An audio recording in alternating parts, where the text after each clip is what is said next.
Bom, gente, agora a gente vai ver os compostos do hidrogênio. Antes de falar propriamente dito nos compostos, a gente vai falar um pouco sobre as propriedades periódicas do hidrogênio. O hidrogênio ele tem afinidade eletrônica de menos 73 kJ por mol, significa que ele tem uma razoável facilidade de receber elétrons. A energia de ionização dele é um pouquinho superior a 1.300 kJ por mol.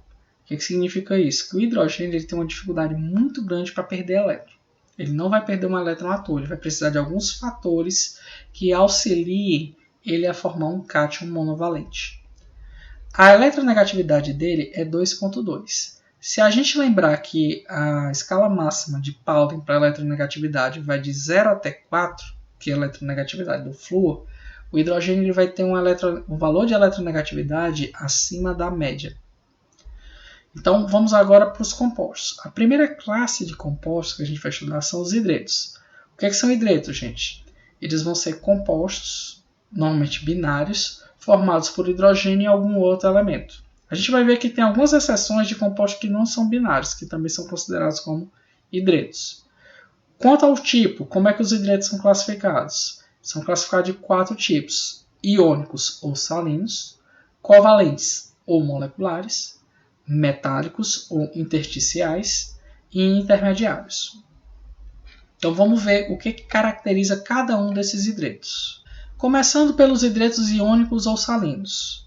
Como o próprio nome diz, a principal ligação que forma esse tipo de composto são ligações iônicas.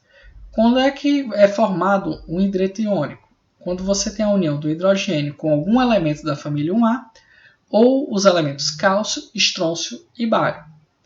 Nesse caso, o hidrogênio se comporta como o ânion. Ele vai receber o elétron do metal, formando o ânion H-. Como é um composto iônico, os compostos iônicos, em geral na temperatura ambiente, eles vão se apresentar no estado sólido. E como o hidrogênio ele vai pegar, imagine aqui o estado sólido. Você tem várias esferas brancas, que é a estrutura cristalina desse metal. Então, como é que o hidrogênio vai fazer? Ele vai se colocar nos espaços vazios, preenchendo esses espaços entre as esferas que representam os metais. Com isso, como você passa a ter um espaço preenchido maior do que você tinha antes, a densidade do hidreto ela vai ser maior do que a do metal que o formou. E alguns hidretos, por exemplo, esse hidreto aqui, o hidreto de alumínio e lítio, e o borhidreto de sódio, eles vão ser fortes agentes redutores muito utilizados na síntese de algumas moléculas orgânicas. O segundo tipo de hidreto que a gente vai ver agora são os moleculares, ou covalentes. Como o próprio nome diz, a principal ligação formada aqui é a ligação covalente.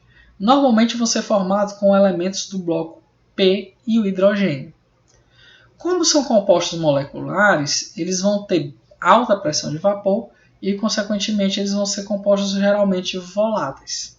Característica desses compostos, eles vão apresentar baixos pontos de fusão e baixos pontos de ebulição em relação aos hidretos metálicos. Eles não vão conduzir bem corrente elétrica e a fórmula geral desses compostos vai ser de XH, onde X é o heteroátomo e H que é o hidrogênio, e a estequiometria vai ser de 18 menos N átomos de hidrogênio, onde esse N vai ser o grupo que o heteroátomo pertence. Por exemplo, se esse heteroátomo a gente escolher como sendo carbono, como é que ficaria a fórmula do hidreto de carbono? Você pegaria CH e faria 18 menos o número da família do carbono, que é 14. Número do grupo, só corrigindo a informação. Então ficaria CH4, que é justamente a molécula do metano. Se a gente pegar um outro exemplo agora, vamos trabalhar com nitrogênio.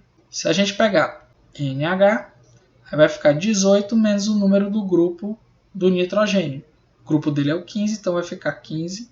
Portanto, a fórmula desse hidreto vai ser NH3, que é justamente a molécula de amônio. Quando a gente pegar um hidreto de oxigênio, veja o que é que vai acontecer. Vamos pegar aqui OH18 menos o número do grupo do oxigênio, que é 16.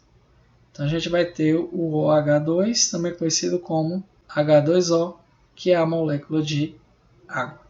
Então, esses hidretos eles funcionam como classe e não como função inorgânica, como alguns livros costumam confundir. Porque, por exemplo, se a gente pegar o hidreto de flúor, o hidreto de flúor vai ser o HF. Certo? E isso aqui a gente sabe que é o ácido fluorídrico se ele estiver em solução. Então, não confundam classe com função inorgânica. Dentro dos hidretos moleculares, a gente tem alguns fenômenos interessantes. Por exemplo, a molécula do diborano. A molécula do diborano ele é um caso especial. Por quê?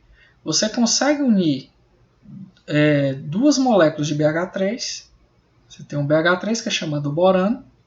O hidrogênio, o boro, ele fica nessa molécula apenas com 6 elétrons. Então, ele é uma espécie deficiente de elétrons. Quando ele encontra outro par igual a ele, o que vai acontecer? Ele também está com 6 elétrons, só que pela regra do octeto, o que a gente aprendeu? Que um átomo, para se estabilizar, ele precisa ter 8 elétrons. Então, como é que é feita essa estabilização?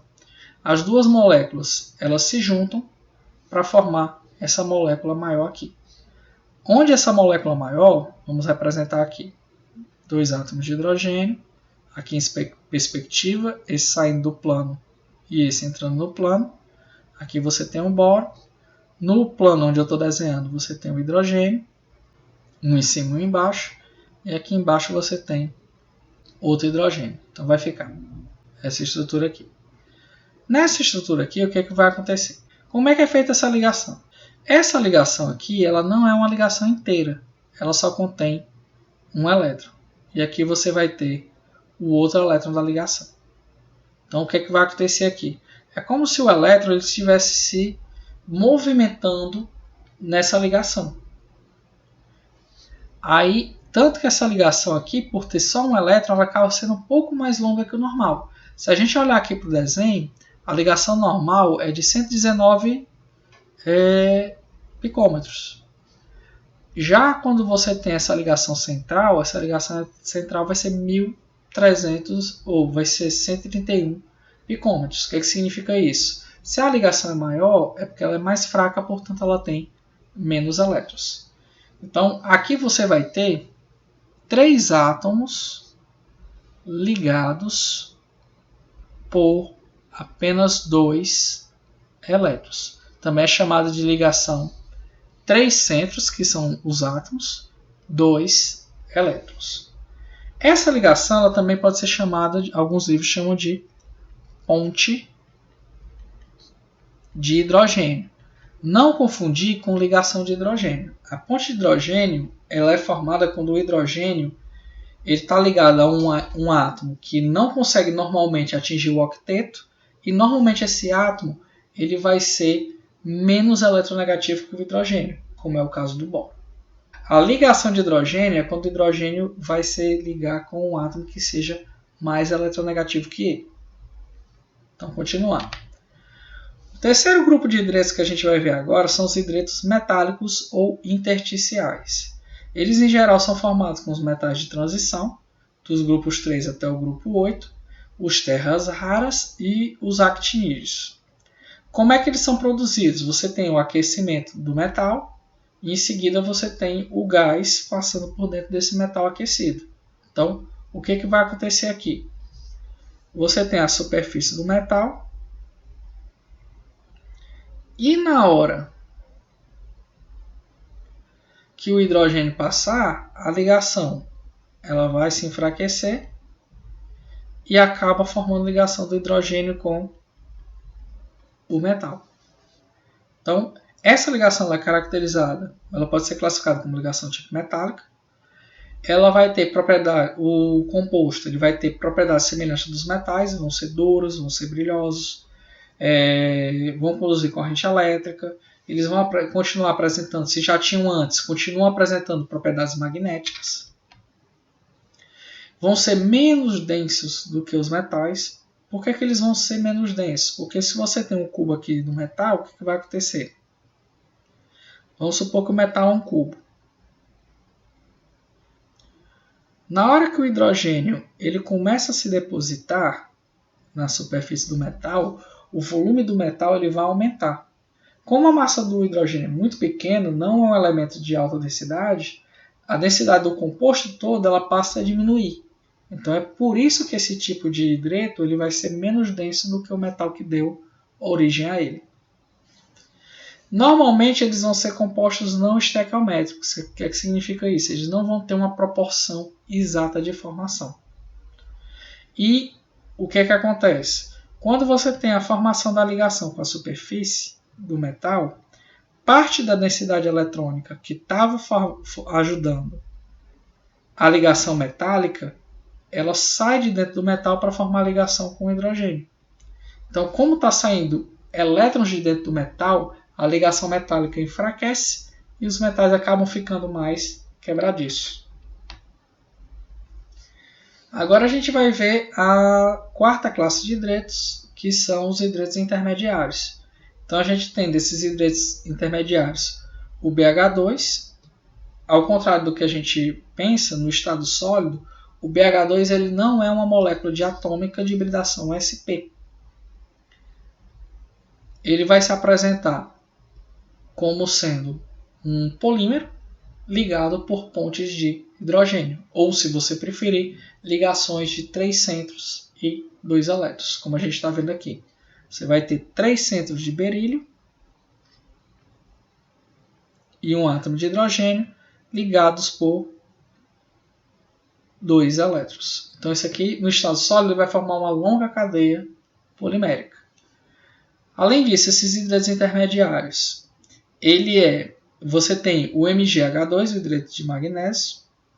Ele vai apresentar propriedades intermediárias entre um hidreto iônico e um hidreto covalente. E os hidretos de cobre, zinco, cádmio e mercúrio 2, eles vão apresentar propriedades intermediárias entre os hidretos metálicos e os hidretos covalentes, justamente porque eles já estão no final das famílias de transição. Agora a gente vai falar do íon hidrônio. Em 2005, a IUPAC lançou o livro vermelho dela com recomendações de nomenclatura. Então, o hidrônio está caindo em desuso esse nome. Alguns estão chamando de oxônio, ou então, pelo livro que eu peguei, ele está mencionando o nome desse íon como oxidânio. Então, o íon H+, ele é instável. Como a gente falou, por que ele é instável? Devido à alta energia de ionização que o hidrogênio tem. Na natureza, o H+, ele não é formado naturalmente. Por exemplo, a molécula do ácido fluorídrico ele apenas é o que tem o maior caráter iônico dos hidrácidos, e ele apenas vai ter 40% do caráter iônico da ligação. Então, como é que esse H+ é formado? Na prática, ele não é formado. Ele vai se apresentar na forma de oxidânio, certo? Ou hidrônio, se você preferir.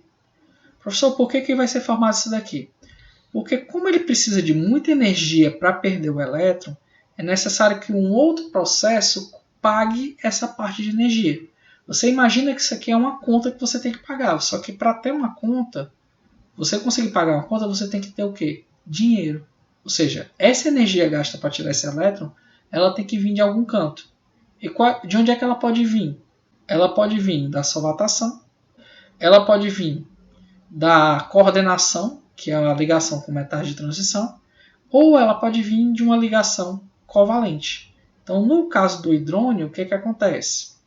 Você vai ter a hidratação, só que se você olhar esse valor de energia que é liberado, ele não é maior do que o da ionização. Então, além disso, você vai ter o quê? A formação da ligação covalente. Então, essa liberação de energia é o que faz com que quando você coloca um ácido em cima da água, a solução ela aqueça.